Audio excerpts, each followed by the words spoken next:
Sorry, folks. Right.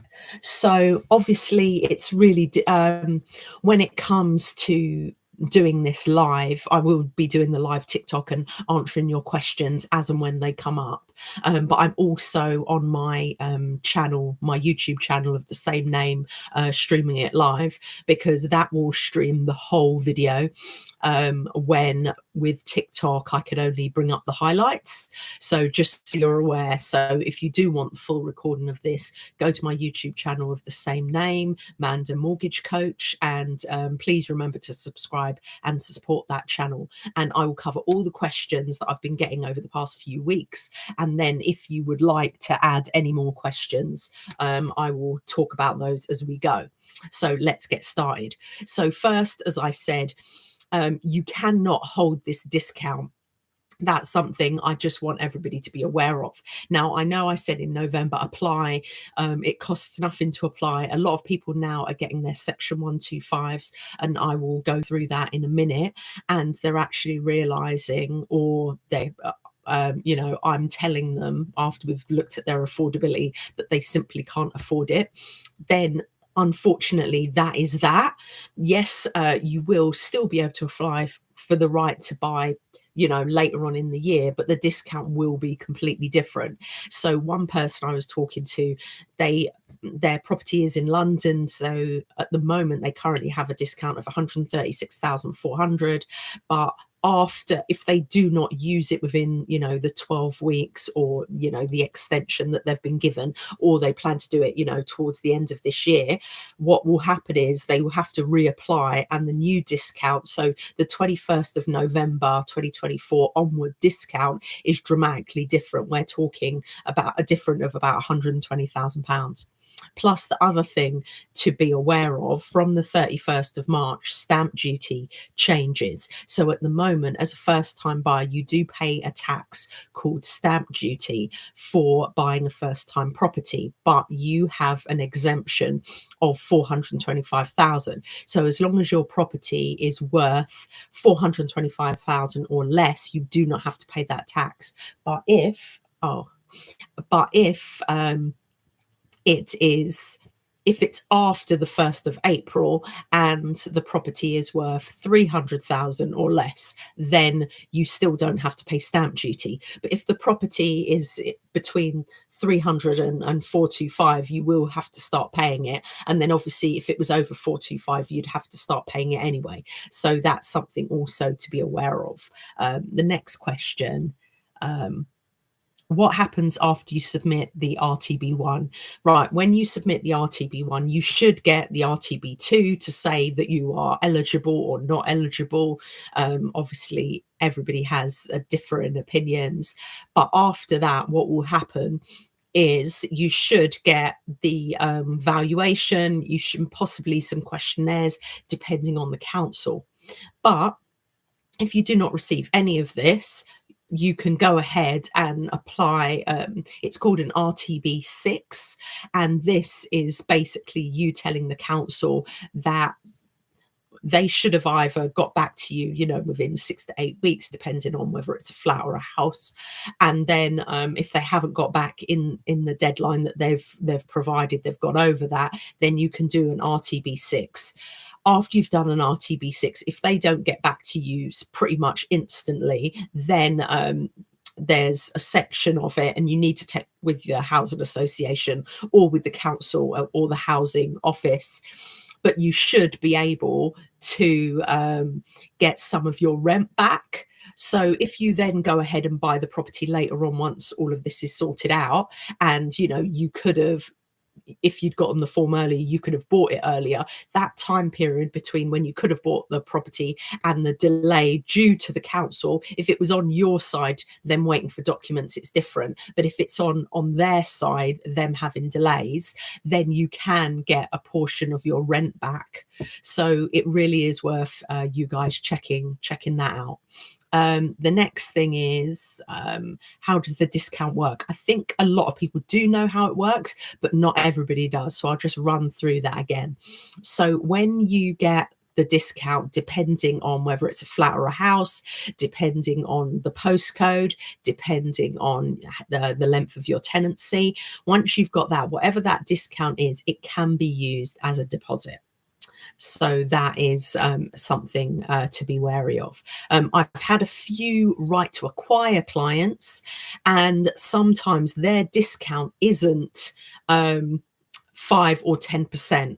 So if it is less than that, what ends up happening is you may have to top it up with like savings or something along those lines. Don't get out a loan to be as a deposit, because that also goes against your affordability.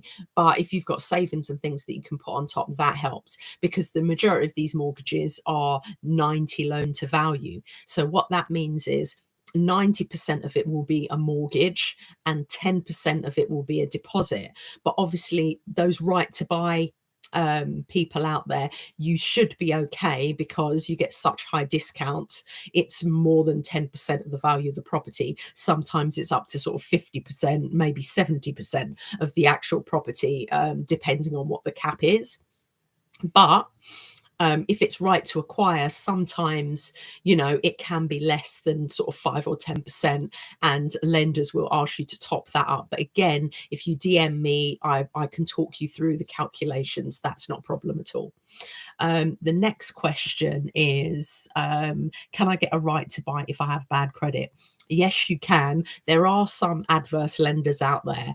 So if you've got bad credit, it depends how bad your credit is, to be honest. But if you do have some bad credit, or you've got a low credit score because you haven't got any credit, there are people out there that haven't had credit cards or loans before. So their credit is their profile is very, very shallow, which means, for the consumer, if you're trying to judge whether you've got a shallow credit profile or not, you'd be able to see on your credit score. If your credit score is low, that would also be an indicator that your credit is adverse. Now, there are some lenders that do right to buy, and they also are adverse. So people who haven't got the best credit, bad credit, or not very good credit, but it does affect the interest rate, and they are very careful on their loan to value as well.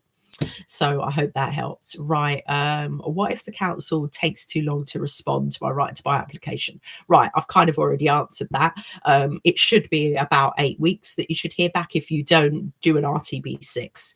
You can go online and or Google RTB6, and you should be able to find the form. You can go on the council's website, or you can go on the government website, and you should be able to find it. So that's right to buy 6. What happens if my landlord refuses my right to buy application? The thing is, not every scheme is available. So it is all about whether they are following the scheme. So you'd have to go back to the council and discuss it with them and just double check that the landlord is following that scheme. Can I sell my right to buy home after buying it? Right. I did do another post on this. A couple of people have been asking me about this. And basically what the situation with that is, I saw a really interesting Section 125 couple of days ago, and basically they have an option of buying their council property but not taking the right to buy discount at all. And the reasons why they do that means that they can sell straight away, in essence. Now, if you decide to take the right to buy discount, then you will, if you sell within the pre-exempt period, so that's sometimes 3 years, sometimes 5 years, all councils are different, so you need to check that information. But if you sell within the pre-exempt period, you will have to pay a portion of the discount back. I mean, some people don't always mind, because when you sell the property, if you sell it for a significant profit, then it won't make not make a difference, but you've got that money because you've just sold it. So you've got a stack of money, and you can use some of that to pay the discount back. I need to check actually, as that's a taxable expense on capital gains. But anyway, that's if that's something you're interested in, then let me know and I can look into that for you. The other thing just to be aware of is If you wait till, after the pre-exempt period is over, then you can sell it. For quite a few clients, what I've actually done is I've turned that property into a buy-to-let, and they've actually rented it out. Now, what you could do, and I have done this, it's called the let to buy strategy. So you could buy your council property, live in it for the 3 to 5 years. I'm being broad generally because I don't know what your particular pre-exempt period is, but once that's over, you can remortgage the property. So say, for example, you got a 50% discount. When you bought the property, your mortgage would have been 50%, and your equity, as in the difference between what the property's worth and the mortgage balance, would also be 50%. And then after the pre-exempt period, if you decided to change it into a buy-to-let, you can borrow up to 75%. So if the mortgage is 50% and you can borrow up to 75%, then you've got that 25%. And what you can do with that 25% is you could actually take money out of the property, 25% worth, and actually, in this example of the 50-50, and actually use it to buy another property. So what I've had clients do is that 25%, they've used it as a deposit for another property, rented out the first property and lived in the second property. Now, this is called the let to buy, right to buy. I was planning on doing a workshop on it. So if anyone's interested, feel free to DM me and I'll organize that.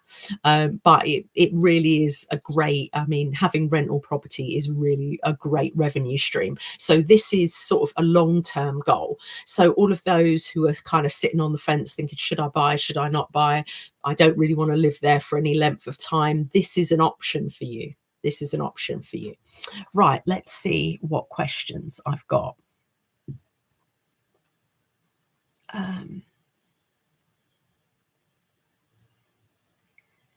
Okay, let me start from the very first question. Thank you everybody again for joining me today. I really do appreciate it.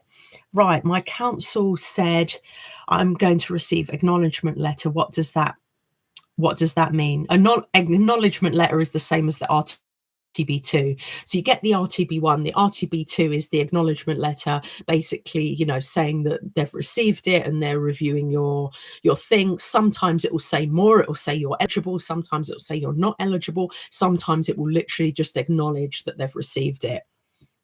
The next one is, I haven't received an offer from my council. I emailed them and they said there was a delay. Right, so the offer, the section 125, I did want to actually review that. Yeah, basically for this individual, just keep on top of it and keep on asking, really. Just keep on asking people if when's it going to come, and just keep an eye on it. And if it goes over the 8 weeks or whatever, then, you can, as I said, you can do a RTB 6 about it and see where you get with that. So that's definitely worth it. Those of you who have received your S125, section 125, whatever you want to call it, what I would recommend to you is check the information. Now, the first thing, the most important thing, is to check the address. Just double check that the address on it is the address that you've got. The next thing I wanted to say is double check the amounts. Are you happy with the market value, what they're valued it at? Are you happy with what you were expecting the discount to be? Do the maths match for the purchase price at the bottom? Because that should be market value minus discount. So just double check that all of that makes sense and you are happy with it. Do a bit of research and find out. I know one person went onto a government website, land registry, and they were checking the values of properties in the area that had sold. Just be aware that if they were sold to an individual by the council, it's not the market value you'll be looking at, it will be the purchase price. So that's after discount. So that will be on land registry. But then if you look at things like Zoopla and things like that, and it was also, and you could also do, I think it's called Street Check, to check how many properties have sold privately and that kind of thing under that postcode. But if you check Zoopla, Rightmove, I think it's In the Market and websites like that, the price will be the market price. So that's before discount. So land registry the figure is after discount, and all of those websites that I mentioned that look at property prices that have sold in the area or for sale in the area will be market. So that's market value. So that's before discount. So I hope that makes sense.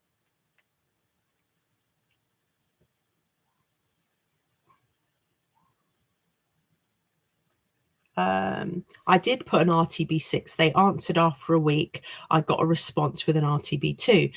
That's good. I mean, sometimes if they don't respond to the RTB6, then you've got a right to obviously get discounts with rent and things like that. But it does speed them up if that's what you're looking for. Okay.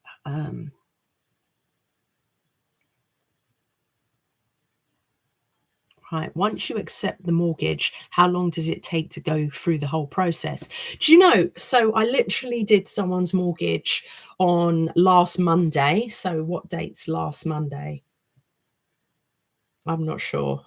So today's Monday. So would it be the 17th, something like that? So last Monday I did the mortgage. They came and valued the property, because not only does the council value the property, but the lender will value the property. So they valued it on Friday, and my client got her mortgage offer today. So so that's quite good. So that's quite quickly. And then once the mortgage has been accepted, obviously there's searches and things like that. Depending on councils, it can take a few weeks to complete, but it doesn't take months and months and months. It can be quite a quick process after that. If there are any issues, then they normally give you like different deadlines, like 56-day extensions and things like that, to get it all processed. So I hope that helps. I want to buy my house on cash 50 and gift from my sister who is remortgaging. Okay, right. Yeah, normally speaking, as long as, right, I had this question earlier, like someone was saying, you know, they're probably going to get part mortgage or part cash, and then they're going to get money from family and friends and whatever. Now, depending on the source of where the money's coming from, that is always can be a concern because of anti-money laundering rules and things like that. Now, with yourself saying that your sister is remortgaging to raise money to gift to you, by all means DM me and I can help her with her remortgage. Certain lenders will allow her to remortgage, to gift, to invest in other properties, and then certain lenders won't. And then it depends on her loan to value. So it depends on how much her property's worth compared to what her mortgage balance is.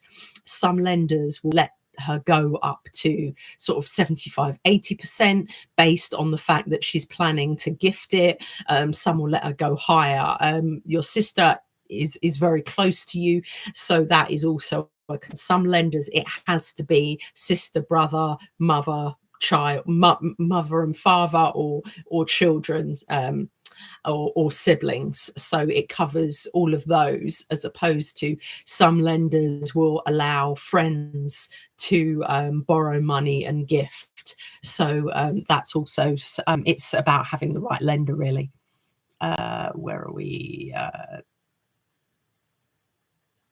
Right, is the stamp duty for 2025 based on market value or after right to buy discount? After right to buy discount, it's literally based on it's literally based on what the property is worth. So it's based on, so you need to double check with the solicitor on this, but the way it works is, you know, you've got the market value, you've got your discount, and then you've got the purchase price, which is what you're buying it for, i.e. what it's worth to you, and that's the figure that you need to put in when you're calculating the stamp duty.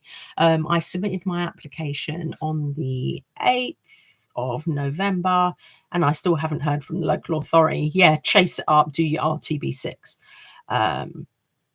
I think that's, oh, sorry. How does a lender view heavy overdraft usage if you pay it off every month with wages?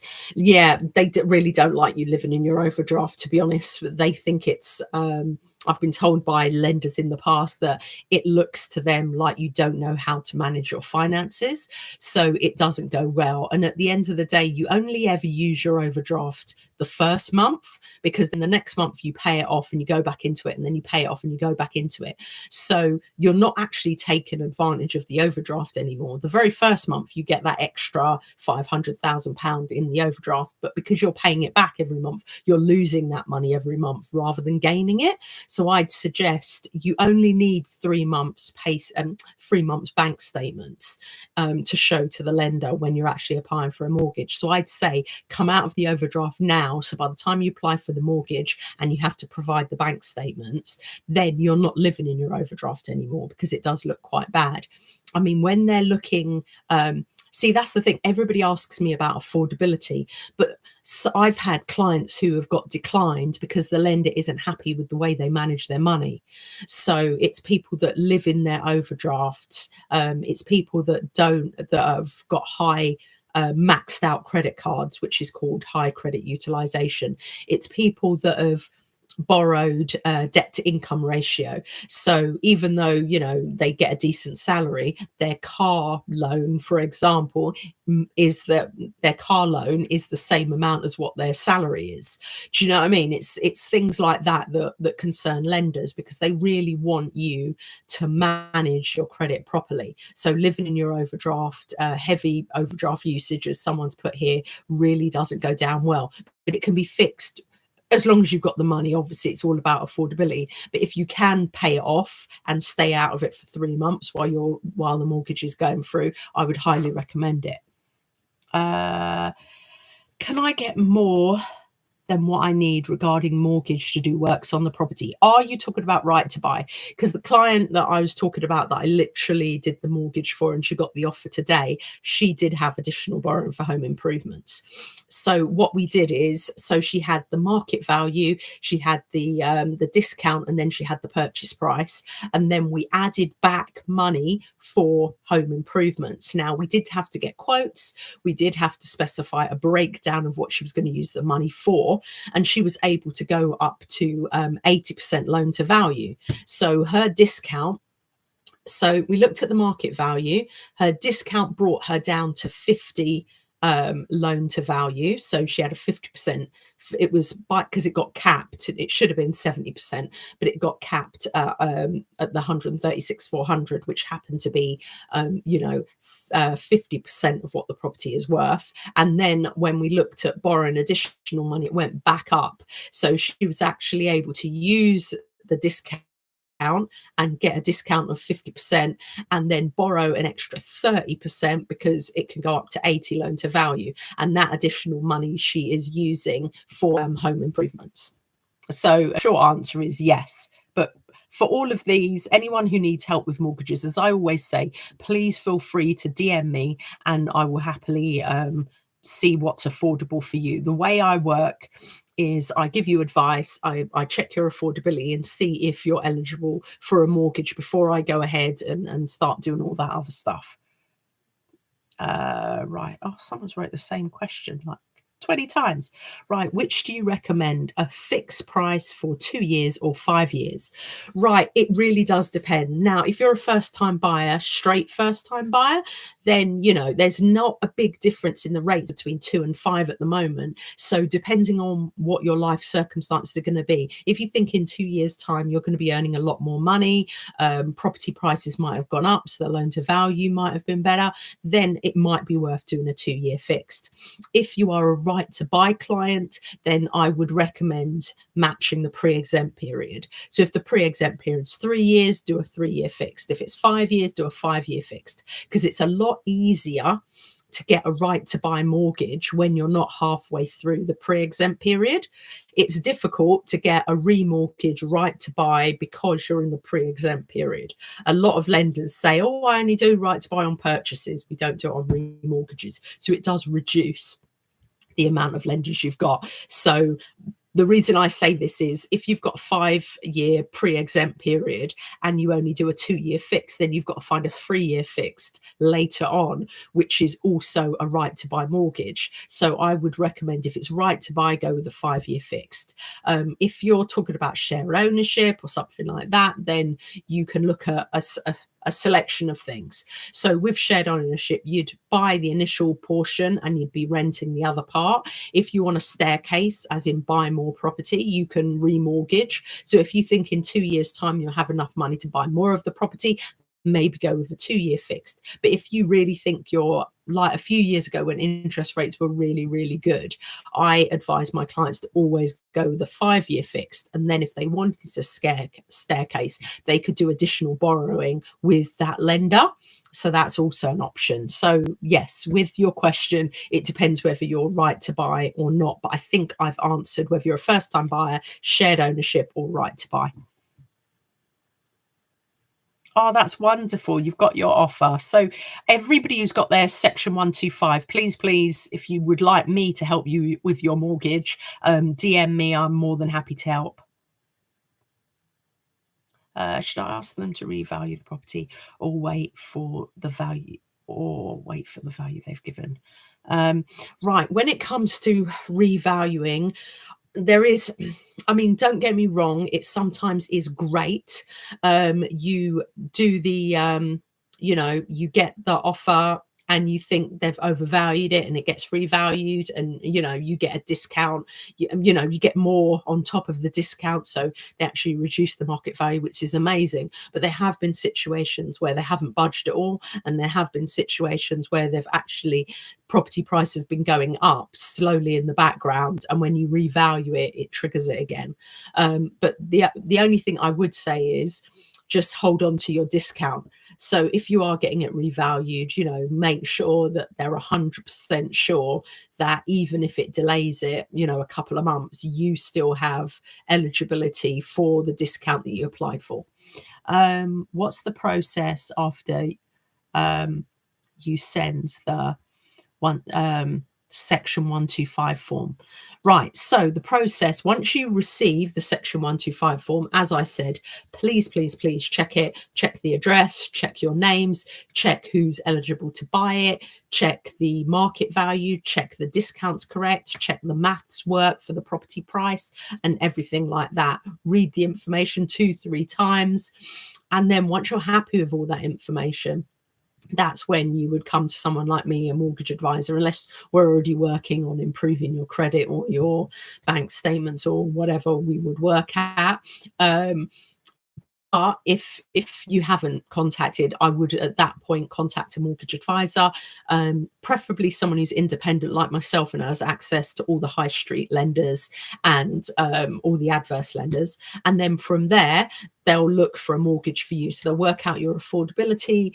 They'll look for they'll recommend a mortgage. So depending on whether you want to do it as a joint borrower sole proprietor, which means someone else gets added on the mortgage but they're not on the deed with you, whether you want to do it as just a joint mortgage, a sole person's mortgage, whether you want to just do it as like for like, i.e. just borrow enough that covers what it is after discount, the property price. Make sure you find a lender that takes 100% of the discount as the deposit. Not all lenders do. And then finally, do you need additional borrowing? Does affordability allow that? So there's quite a few things to look at, but a good mortgage advisor who understands right to buy should quite easily be able to go through that all with you. And then there's the recommendation. Make sure you're happy with that. It fits with your lifestyle. So for example, you've got the 2-year or 5-year fix like we've talked about. And then is it a 20-year term? Is it a 25-year term? Make sure it matches your budget. Don't just instantly ask people for a 40-year term. I never offer a 40-year term unless affordability does not allow anything else, because at the end of the day, it's 40 years worth of interest. It's actually costing you so much more on that property. What I always recommend is, what can you afford? What's the maximum budget you're looking for? Please also be aware, you guys, especially the right to buy, your rent at the moment, the rent that you pay at the moment is very affordable. Your mortgage is more than likely going to cost more than what you pay in rent. Accept that, because at the end of the day, you're going to own that property. A lot of people say, oh, if the rent and the mortgage don't match, I'm not going to bother, because what's the point? I'm worse off. You're not actually worse off, because while you're renting, you're paying someone else's mortgage. You're giving money to the council or whoever it is. But once you start buying, once you buy, that money, you're chipping away at your mortgage. And once you become mortgage free, you don't have to pay a mortgage, and you own that property, and you can, pass it on to family. You can, you actually own an asset, which I think is a really good way to go. So hopefully I've answered that.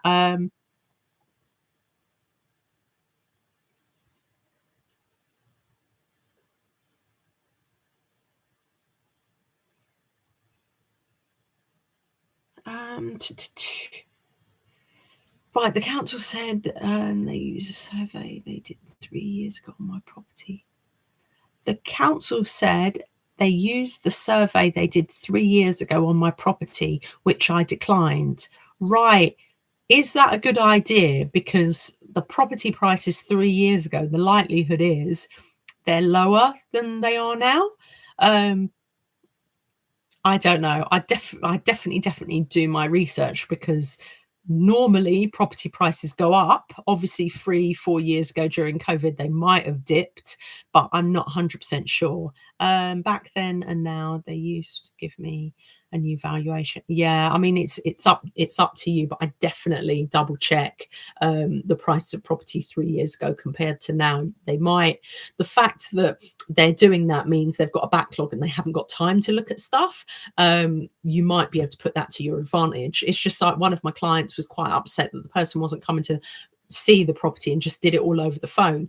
I said, have you had works done in your property? And they said yes. And I said, maybe it's a good thing they're not coming, because they'll see the amount of works you've done. And even though they're not meant to include it in their assessment, people can't help themselves. If they see a house that's all done up really nicely, they're going to value it higher, because their eye just sees a more expensive property. Right, which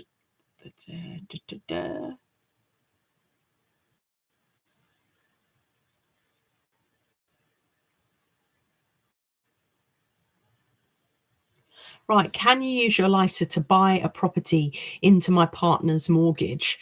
Right, you can use a LISA or an ISA, whichever one you want to use, but you have to be on that mortgage. Hope that makes sense. You can't gift the money unless you're going to not accept the bonus, because you get a bonus of the 25% from what you've saved. If you are gifting that money and you're not actually purchasing a property, then they could ask for that 25% back. I want to buy a house on a yeah, we've done that one. Yeah, I think that's all the questions so far.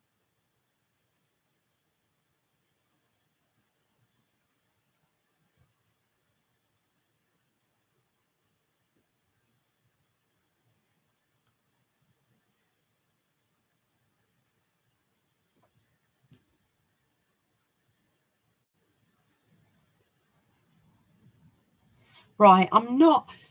If you're entitled to the 136 and you applied on time, then you should get the section 125. I'm not 100% sure what you're saying. If you applied after, so basically the discount up to the 20th of November for London was 136,400 and 102,400. The discount from the 21st of November onwards was obviously significantly different. Now, depending on when you applied would depend on what discount they're offering you.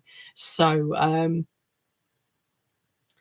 yeah, if you're getting the section 125 now, depending on those dates, whether it's up to the 20th of November or the 21st onwards, would depend on what discount you get. Once you get the section 125, you will know.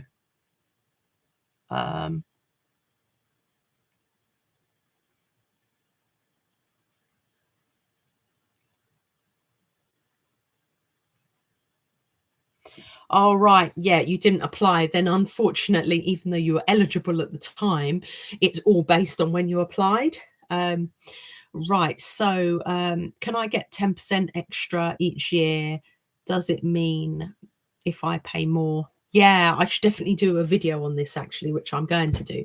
Now, some people, when you get your mortgage and say you do it for 25 years, because that's all you can afford at the time, then if you can actually afford to do 10% overpayments, or some lenders allow 20% now. One of the ones I was sourcing last week had 20%. Pay off as much as you can.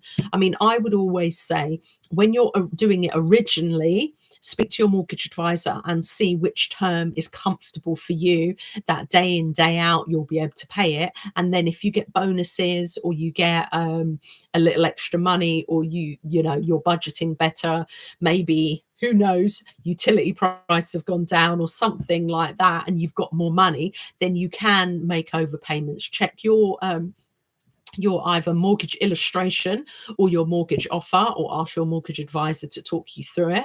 But normally you can pay 10%. And as I said, I've seen a few lenders saying 20%. The other thing that I sometimes suggest is pay the maximum overpayment that you can afford comfortably. And then what you can also do is, if you have more money than that, you can actually put it in a savings account, and put it in a high interest, limited access savings account. So, and then you can, take the money out when it's remortgage time. So say, for example, you have an extra, £200 a month, and you put 100 to the 10% overpayments, depending, and then the other 100 you put into this high interest savings account. Then when you're due for a remortgage, 2, 3, 5 years, 7, 10 years time, whatever it is, then you've got that lump sum savings that you can actually use to reduce your remortgage balance. So I hope that makes sense. So I'd do it both ways: make the overpayments that you can afford, and plus put some money aside if you can. But obviously this is all down to affordability. um do, do, do. Yeah, unfortunately a lot of people did miss out on this, on the right to buy discount. I mean, when I heard about it, I think it was the 4th of November, and then by the 20th, it was all over. But I did go on YouTube and Instagram, LinkedIn, obviously Twitter as well, and tell people on a daily basis, sometimes several times a day, as the deadline was coming closer. But it wasn't really on the news, and it wasn't really publicized. So yeah, it's really, really sad. Um,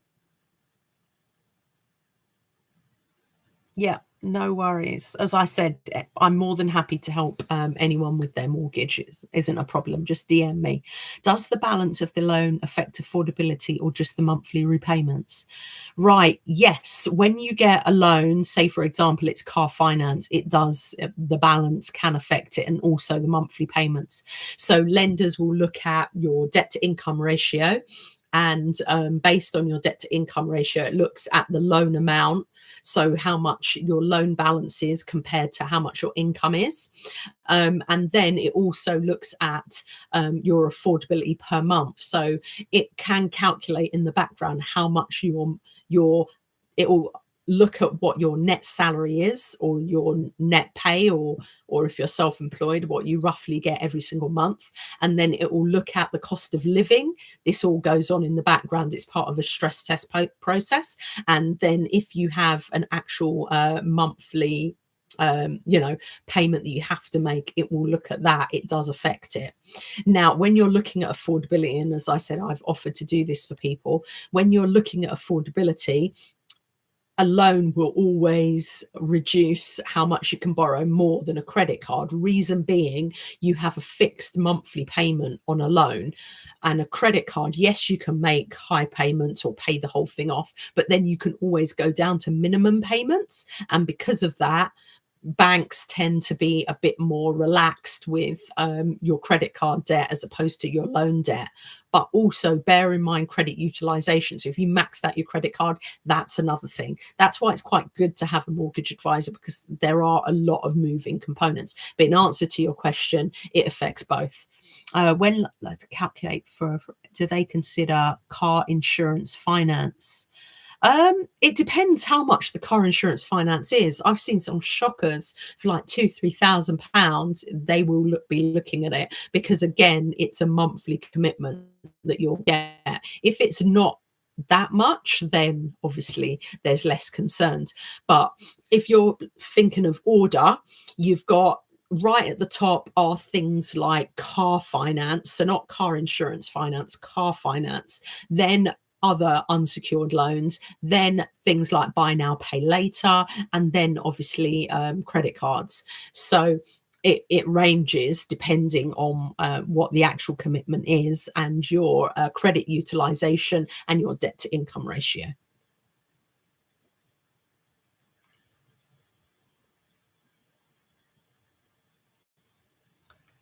Um,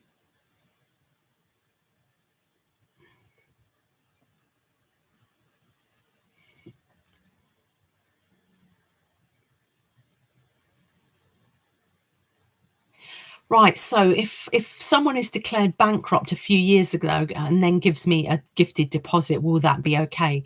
It really does depend. I mean, you don't have to go into details on this chat. You can DM me and give me the details. But yeah, certain things will need to be looked into, and again, it will depend on the lender. So yeah, any whether you use me or another mortgage advisor, they would have to sort of see who is the best lender for you, and then make inquiries with the business development managers of those to just double check how they feel about it. But yeah, that isn't a straightforward answer. You know me, I normally do give an answer for most questions, but that I wouldn't want to speculate until I know who's the lender, what the relationship is, how big the gift is, how long ago they were bankrupt, what the situation was. So again, please don't feel you've got to put this in this chat. You can DM me and we can go through it. Do you think I should buy a buy to let? It all depends on your circumstances. Buy to lets, I mean, I've had buy to lets for years and they are a good source of income. You've obviously, there are situations where tenants don't pay, and you know, there are a lot more rules for the tenants now if they're not paying rent and you need to get them out. So there is that level of risk, but there's landlord insurance that normally does cover off that risk. If you've got the money, then why not? Sometimes, and I've suggested this to people, not to buy a rental property in London. If you can buy a bit more outside, you might be able to split your money and actually invest in a couple of properties. That spreads the risk as well, because void periods are mainly the main risk. But as long as you're, you know, what your rent is covers your mortgage payments, then you can pretty much sit on it and let the equity, you know, let the property appreciate in value. So because properties tend to sort of double in price every 10 years, which is a great investment, really.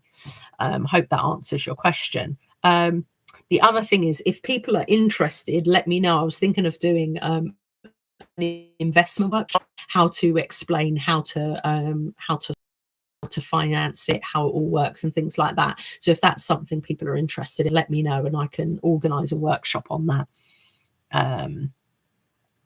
Bum, bum, bum.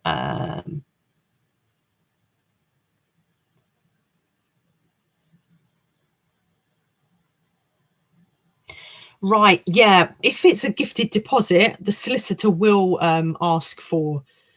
So basically, what lenders have done over the years is, before they were really, really strict. Now they put the onus either on the mortgage advisor or the solicitor. So if there are gifted deposits and people, we've got to do our due diligence to see where the money came from, i.e., anti-money laundering and things like that. Then we have to ask these questions. If the person who is gifting refuses to supply the documents, then we need to go back to the lender and they make a decision on what they want to do. Sometimes they may you know, allow it. The majority of the time they'll say that you can't actually use that gifted deposit, but each lender is different and all of people's circumstances are different. Sorry, I've already got mortgage.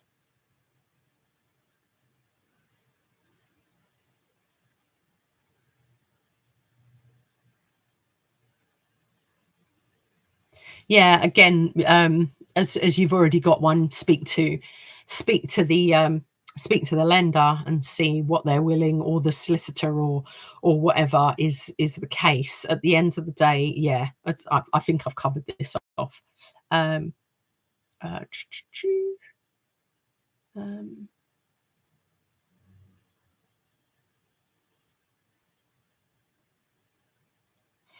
Okay, well, yeah, it's coming up to 8:30 now.